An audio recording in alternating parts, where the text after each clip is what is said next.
Hey, welcome back to The Monitor. I am Peter Rubin, Senior Editor at Wired, and I am back from Austin, Texas after a very long week spent at South by Southwest and came back to some excellent things. Chief among them, Monday nights on A&E, there's actually a scripted show, Bates Motel. Why does that sound familiar? Well, it's the motel from Psycho.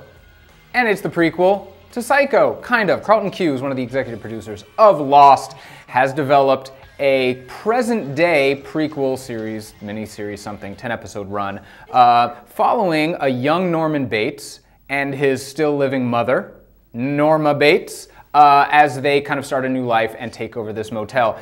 Vera Farmiga plays the mom and is fantastic, as she always was. You loved her in The Departed and every other thing she's in. She's a fantastic actress, and she really inhabits the role of a woman on the edge. And Freddie Highmore from Charlie and the Chocolate Factory is a young Norman Bates.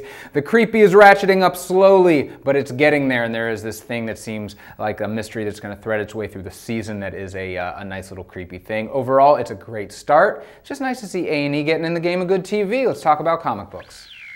I have a confession to make.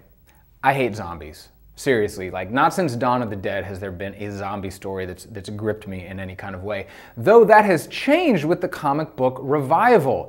Issue 8 is out this week. Revival takes place in a rural Wisconsin town where some members of the community have managed to go from being dead to not quite dead. They're not exactly zombies, but there is something not quite right about them. So there is a sheriff and a police officer who are investigating certain cases. There's a newspaper reporter. There's the police officer's sister, who seems to be one of the newly undead people.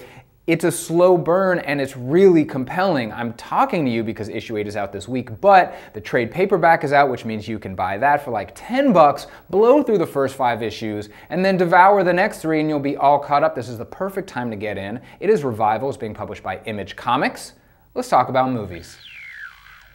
So, director Harmony Korine has arguably made more bizarre movies than any non-John Waters filmmaker working today, and his newest, Spring Breakers, continues that trend, though in a strangely more accessible way. It opens in wider release this week. It premiered last week. You have probably heard about it because it takes ex-teen idols Selena Gomez and Vanessa Hudgens and Ashley Benson, and it sets them loose as college best friends who rob a restaurant and then go to spring break in Florida and fall in with this insane drug dealer slash rapper. It is really an investigation of kind of the dead-eyed bacchanalia entitlement of our youth today, and it deals with all kinds of crazy racial themes and does it in a shrewder way than I would have given Korine credit for. And this show is absolutely stolen by James Franco, playing this dude named Alien, who seems to be based on the rapper Riff Raff. At least Riff Raff says the character was stolen from him.